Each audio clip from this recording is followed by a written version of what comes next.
Taib, huma, haji dan umroh itu fardhani, wajib keduanya.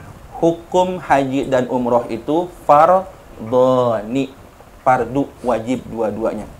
Baik haji maupun umroh hukumnya wajib. Umroh yang wajib itu adalah umroh yang dilakukan di bulan-bulan yang diwajibkan haji. Syawal, Dzulqa'dah, Dzulhijjah. Itu umrah wajib. Adapun di luar 3 bulan ini dihukumi hukumnya sunnah.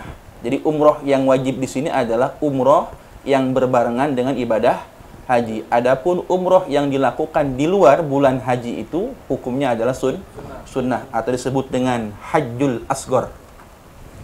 Wa syartu wujubihima, dan syarat wajibnya haji dan umroh itu al-Islam, pertama Islam, wal hurriyatu, merdeka, wat taklifu, dan sudah akil baligh, mukallaf akil baligh, wal istita'ah, dan istita'ah, mampu.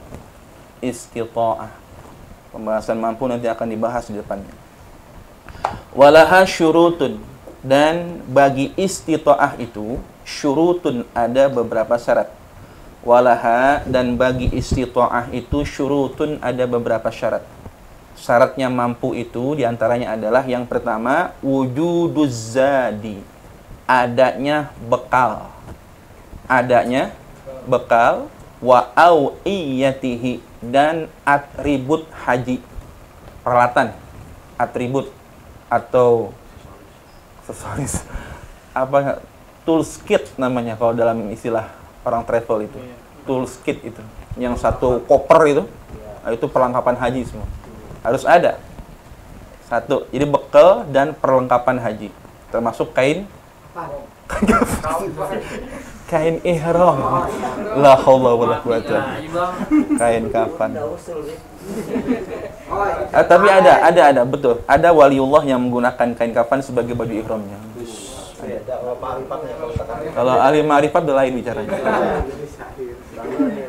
Sultan Muhammad Al-Fatih ketika menaklukkan Konstantinopel pada usia 21 tahun, beliau menggunakan imamah yang sangat besar. Kalau antum lihat foto-fotonya itu, gambaran lukisannya itu, gede banget tuh imamahnya. Tahu nggak tuh imamahnya apaan? Imamahnya itu adalah kain kafan beliau. Jadi beliau menggunakan kain kafan sebagai imamahnya. Sultan Muhammad Al-Fatih yang tidak pernah gagal tahajud dari mulai akil balik sampai menaklukkan Konstantinopel. Tidak pernah kelewat tahajud. Dari mulai akil balik sampai menaklukkan Konstantinopel, tetap tahajud dengan pasukannya di usia 20 tahun. Ya, Sultan Muhammad Al-Fatih, Muhammad Al-Fatih, usia 21 tahun. Umur 21 kita lagi ngapain itu? Di saat Muhammad Al-Fatih sudah menaklukkan Romawi Timur, Konstantinopel, kita lagi ngapain umur 21 itu? Dari kerja. Menaklukkan anak tetangga. Aduh, iya, kira yang penting ada titik persamaan ya. Sama-sama menaklukkan lah. Sama-sama berjuang. Nah, berikutnya selain adanya bekal dan peralatan, wa ma'unati zahabihi wa iyabihi, juga harus ada bekal perginya dan bekal pulangnya. Bekal pergi dan bekal pulang. Jangan berangkat ke sono nggak bisa pulang, kehabisan ongkos. Termasuk pulang haji langsung nyicil. Paham maksudnya? Ya, iya. Haji nyicil. Pulang haji langsung nyicil. Iya, gratis di awal, pulangnya sengsara.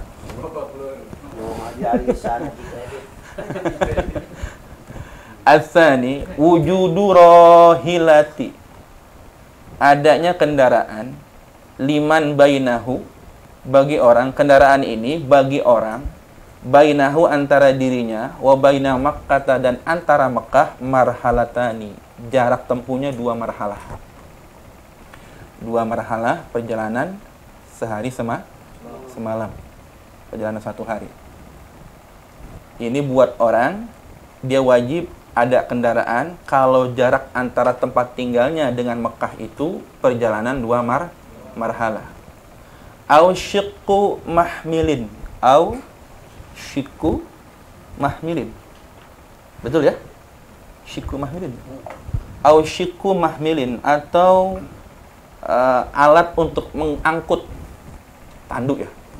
Au syiqqu mahmilin, atau alat yang bisa digunakan untuk mengangkut liman layak diru, untuk orang yang tidak kuasa ala rohilati, di atas kendaraan.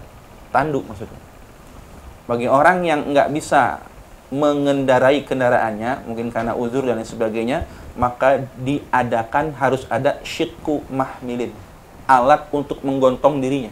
Kalau sekarang kursi roda, ya kursi roda, karena pesawat kan. Zaman dulu kan nggak ada pesawat, mungkin pakai tanduk.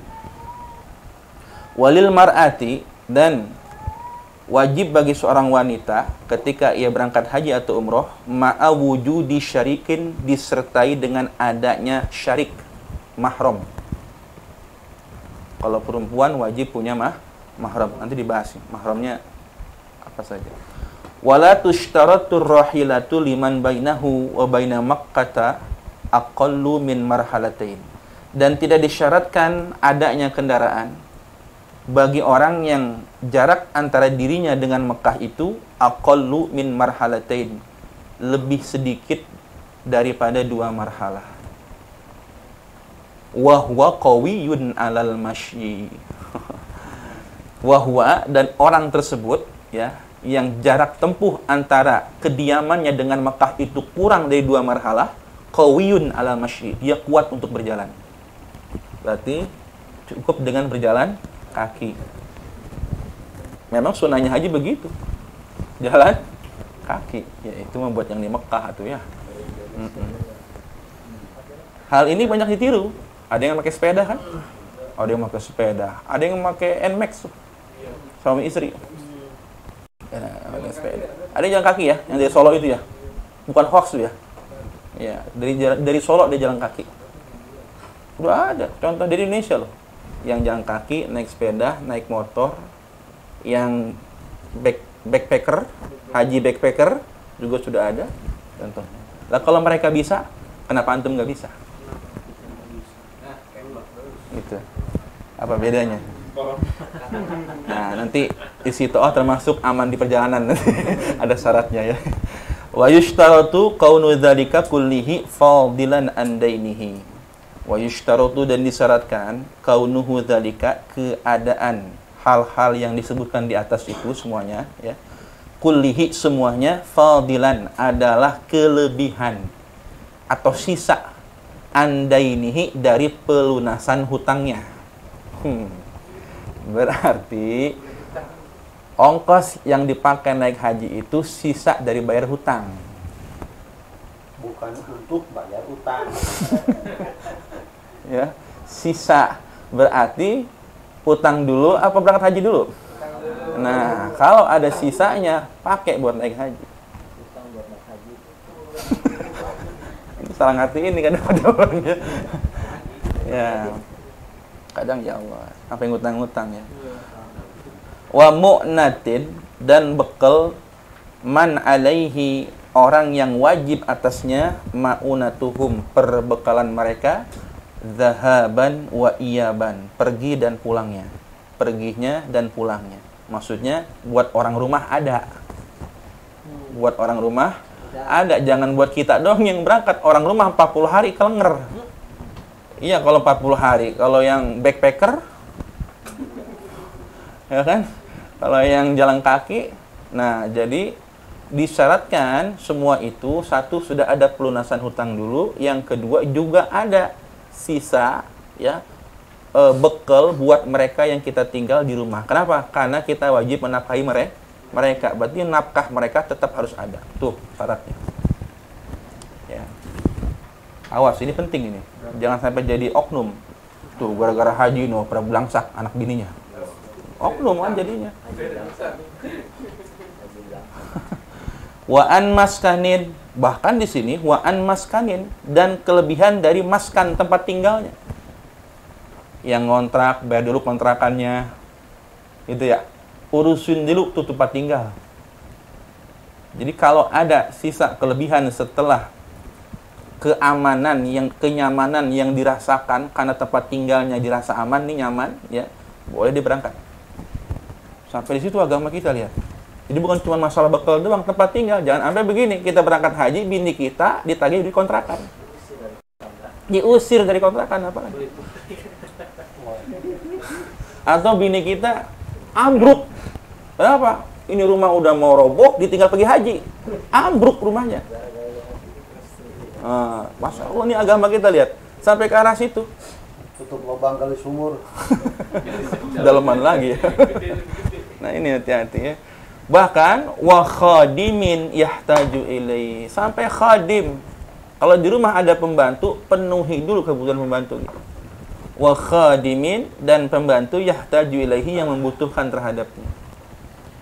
Ini agama kita. Ya, bukan cuma keluarga, pikirkan juga tempat tinggal, bahkan pembantu, asisten, jangan pembantu ya. Asisten rumah tangga kita, penuhi dulu kebutuhannya. Gajinya misalkan, ya, gaji asisten rumah tangga penuhi dulu. Jangan pergi begitu saja. Taib. Ini hebatnya agama kita ya, sangat rapi sekali mengaturnya. As-salisu, syarat yang ketiga. Amnut tariq. Nah ini, amnut tariqi, aman perjalanannya. Nah ini, kalau corona nggak aman berarti ya. Jangan perjalanannya, di sananya nutup. Ini wallahu a'lam ini ya. Kita berharap ini jangan terjadi gitu. Ada prediksi bahwa tahun ini haji ditiadakan ya. Na'udzubillah min zalik. Karena ini udah mau Syawal, Saudara. Syawal itu sudah masuk kepada disyariatkannya haji. Syawal, Dzulqa'dah, Dzulhijjah. Ini pendaftaran di Syawal. Ramadan, Syawal kan? Nah ini, makanya kita berdoa kepada Allah ini. Ini jangan larut-larut. Kalau tahun ini tidak ada haji, ya antum lebih paham lah apa yang akan terjadi berikutnya. Amnut tariq, aman di perjalanannya. Ya.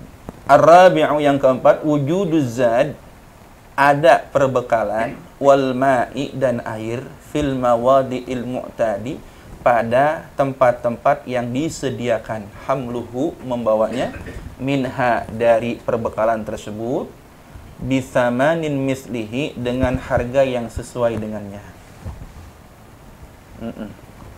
Kalau ini zaman dulu ya, kalau sekarang udah nyaman lah, urusan makanan, minuman sudah ada di pesawat, nggak usah takut, nggak usah khawatir. Kita tinggal duduk manis, nanti didatangi oleh para pramugari yang segar-segar. Ya, nggak usah khawatir. Ini harga yang semisal ya harga sekarang haji.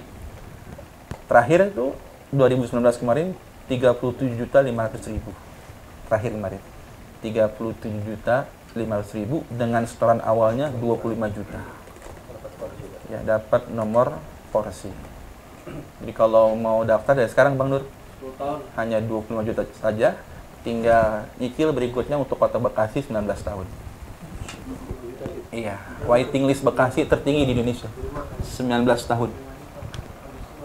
Kalau pengen cepat, daftarnya di Papua. Kenapa? Kuotanya banyak, yang daftar sedikit. Papua. Makin banyak kuota, ya, makin sedikit yang daftar, makin cepat berangkatnya. Ya. Ini tetangga kami ini, beliau sampai mengurus domisili di Vietnam. Karena suaminya kerja di Vietnam, istrinya ikut suaminya, bikin KTP Vietnam. Daftar haji. Tahun itu daftar, tahun itu berangkat. Di Vietnam. Kenapa? Kuotanya banyak, yang daftar sedikit. Bekasi ternyata rekor se-Indonesia. Makanya Bekasi tembus di waiting list 19 tahun untuk tahun kemarin. Nggak tahu tahun sekarang. 19 tahun. Berarti banyak orang mampu di Bekasi ya. Luar biasa. Juragan banyak Agus Bekasi itu. Anak gusuran.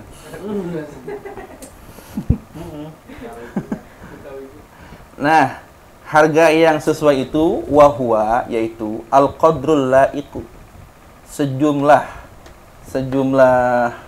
harta yang layak bihi dengan perbekalan tersebut bihi dengan harta tersebut fi dzalika pada bekal dan air tersebut. Artinya harga yang layak, yang sepantasnya, yang berlaku di tempat tersebut, yaitu di negara kita. 37.500.000 udah duduk anteng itu.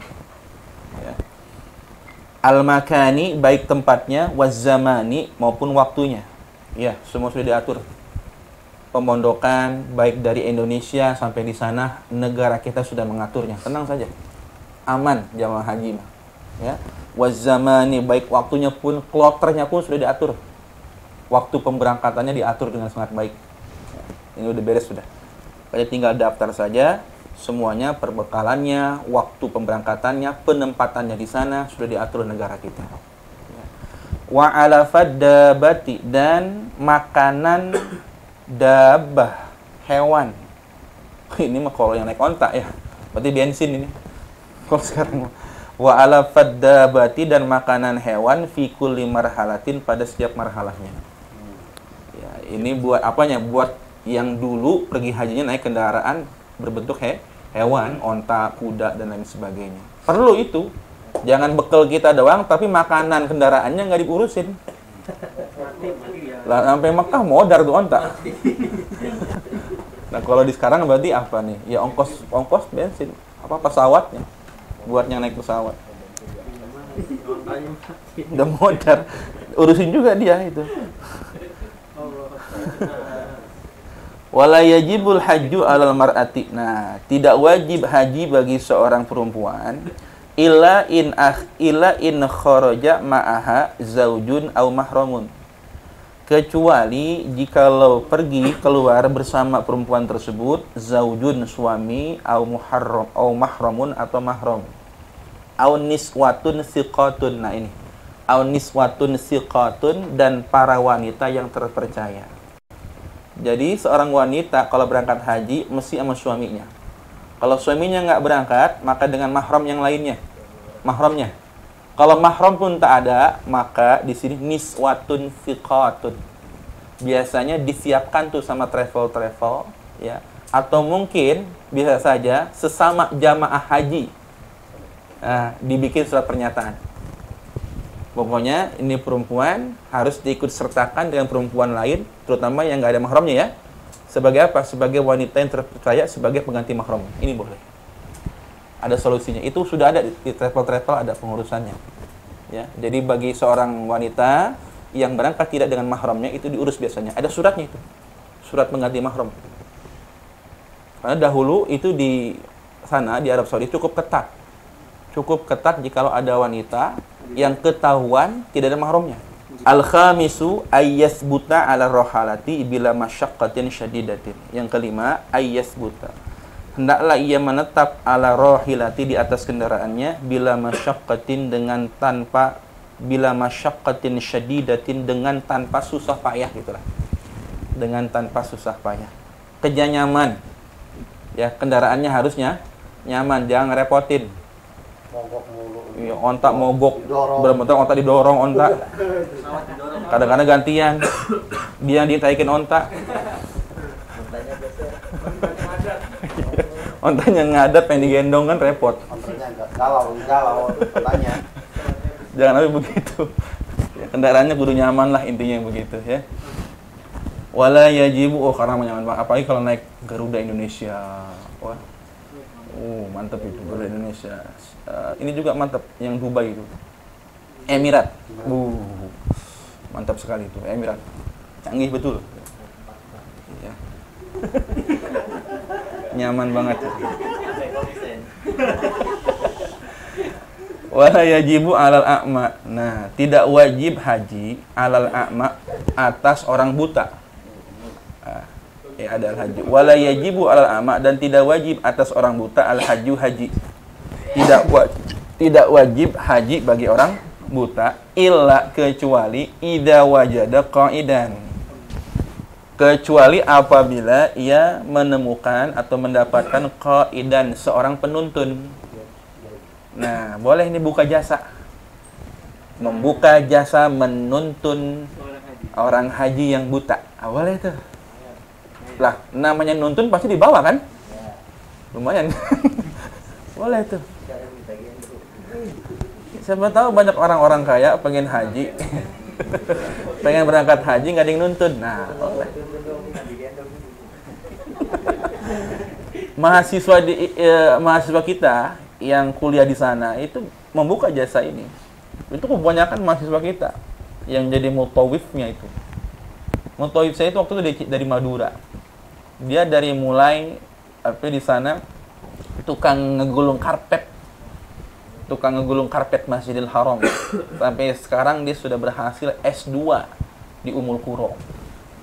S2 di Ummul Qura, Mekah. Tadinya dari Madura tuh siapa namanya? Gulung karpet kerjaan. Dari Madura, Bang. S2 sekarang. Sekarang kerjaan apa? Mandu orang, mutawif namanya, memandu orang. Awalnya gitu, gulung karpet, ngedorong orang yang lumpuh, tawaf, gitu. Begitu. Bisa S2 di sana. Luar biasa. Dan di rumah, di kampungnya sedang membangun rumah. Di Madura itu. Berkah betul. Wah. Dan banyak loh para miliarder yang nyamar, pura-pura jadi tukang bersih Masjidil Haram. Seperti yang sempat viral tuh dari Pakistan, ada seorang miliarder Pakistan yang punya banyak anak cabang perusahaan di tempatnya, tapi nyamar jadi tukang ngepel Masjidil Haram. Yang kayak baju hijau itu miliarder di kampungnya. Kenapa? Karena ingin membersihkan rumah Allah. Rela ya. Di kampungnya dia tuh bos, direktur utama di kampungnya sebenarnya. Tapi di sana dia rela menjadi tukang bersih rumahnya Allah Subhanahu wa taala.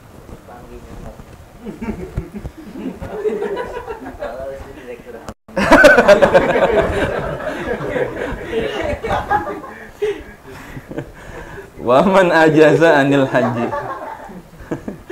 Waman ajaza anil haji, dan barang siapa yang tidak mampu berangkat haji binafsihi dengan sendirinya, wajabat alaihi al-istinabatu, maka wajiblah atasnya al-istinabah, berwakil. Istinabah, berwakil. Dia nggak mampu, udah uzur, nggak mungkin berangkat, maka berwakil.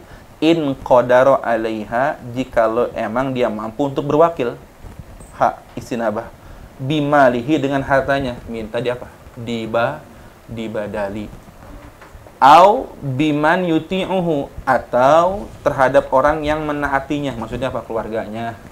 Siapa saja yang kira-kira bisa ya menggantikan posisinya untuk berangkat haji jikalau memang betul-betul tidak mampu sama sekali. Makanya di Indonesia pemerintah kita mensyaratkan adalah sehat.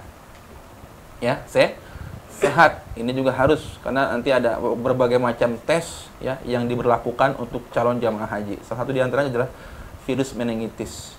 Nah, walaupun di tengah kontroversialnya ya virus meningitis ini, itu wajib sebagai bentuk ikhtiar buat seseorang ya bisa melaksanakan ibadah haji. Illa idza kana bainahu baina Makkah, kecuali jikalau ada antara dirinya dengan Makkah itu duna masafatil qasri, kurang dari jarak sholat qasar. Berapa? 81 km. 81 sampai 90 km. Ya. Maka fayalzamuhu, maka wajib baginya binafsihi, dengan sendirinya. Oh gitu. Ya. Kalau jarak dirinya dengan Mekah kurang dari perjalanan yang membolehkan mengqasar sholat, maka dia nggak boleh berwakil. Harus dengan dirinya. Kalau jarak tempat tinggalnya dengan Mekah kurang dari jarak tempuh qasar.